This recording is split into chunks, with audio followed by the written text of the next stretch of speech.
get a little deeper into, because what we are hearing is digital transformation is challenging, right? Yeah. Why is digital transformation so challenging in banks? Like, it is challenging everywhere, but the success ratio in banks is like what? 10 to 30%? 10 to 30%. And I'm being very generous. You are being generous. 10, yes, exactly. So, and I'm speaking from my own experience. I'm speaking from the studies we have read out there. Yeah. Why is it so difficult? Yeah. No, and look, I mean, I know of one transformation that I wasn't involved in, thank God, that literally was $1 billion write-off at one firm, $1 billion conservatively, right? So a lot to unpack in terms of what is the difference between success and failure. The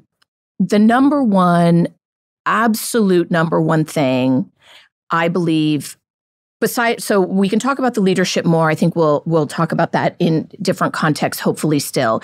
But the number one thing is you have to plan. I don't think enough people put enough into the upfront planning. Yep. And then absolutely getting the right personalities on the board early. Yeah. So, and I think I have managed to be successful at that because I do read people very well. And that's kind of something I've done since I was a little girl. Yes. Right. So,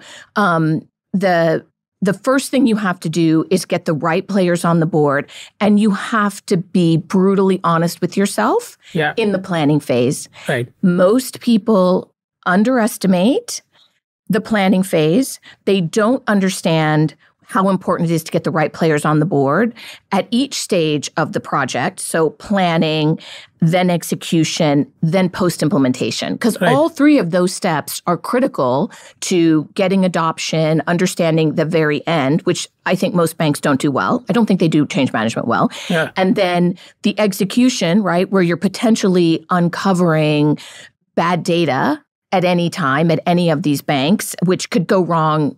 And we can talk about that in length.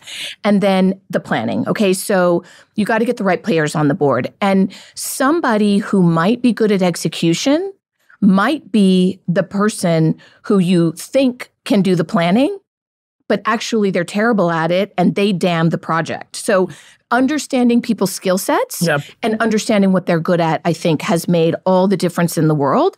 But in order to put the right players on the board, you have to really know the players, which means you have to have relationships with them, which goes back again to why it is a people game. Yes. Right? So you've got to do the planning. Then you have to, in the execution phase, the next thing that goes wrong is the leader, usually the leader of the project or the transformation, or call it what you will, checks out.